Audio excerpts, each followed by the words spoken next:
obliged to do so, but because it makes us a better society together. We have seen this solidarity in action in the COVID-19 crisis. Singaporeans from all walks of life have come forward to support those who are most affected by the crisis, including by serving on the front lines.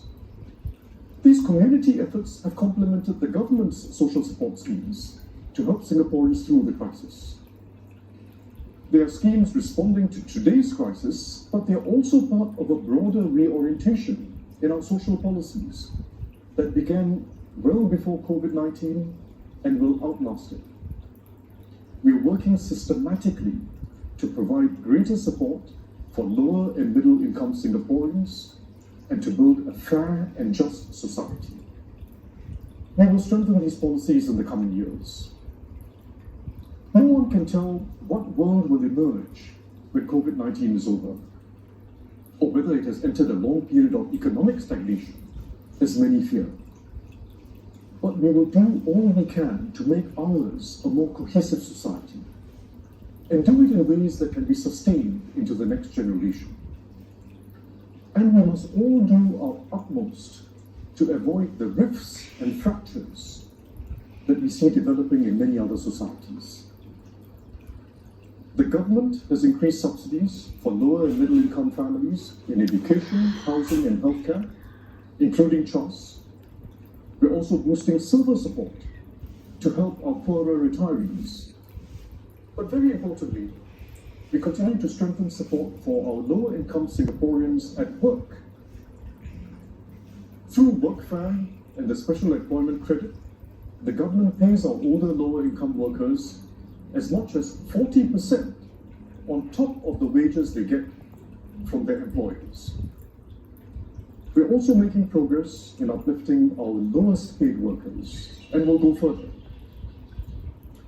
Through the progressive wage model, our cleaners, security officers, and landscape workers have seen their wages increase by 30% in real terms over the last 5 years. That's not the end of it. Progressive wages are not a one-off, but a ladder for continuing improvement.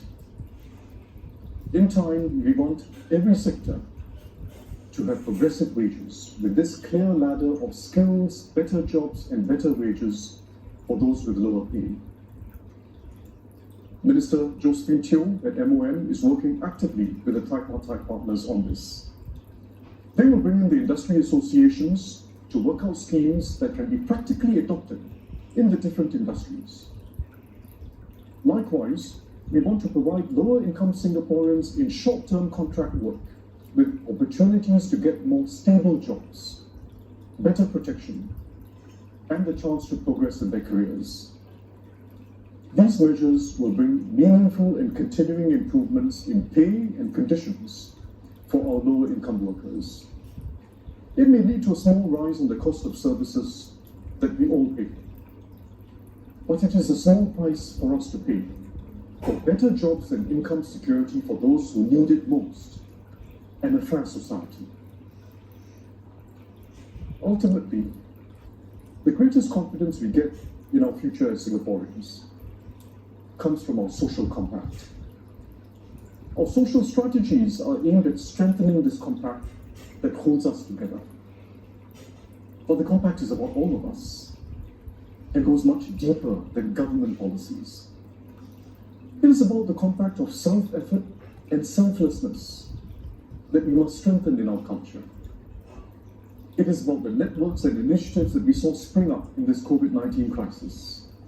It is about the interest we take in each other, at workplaces and in the community, because we all make up the fabric of Singapore. It is about respecting every individual, regardless of their job, and respecting their effort to overcome setbacks and make the best they can of life. And it is about how we draw closer to each other, regardless of race, religion, or social background. It is how we journey together, a forward-looking, spirited, and more cohesive society. Thank you.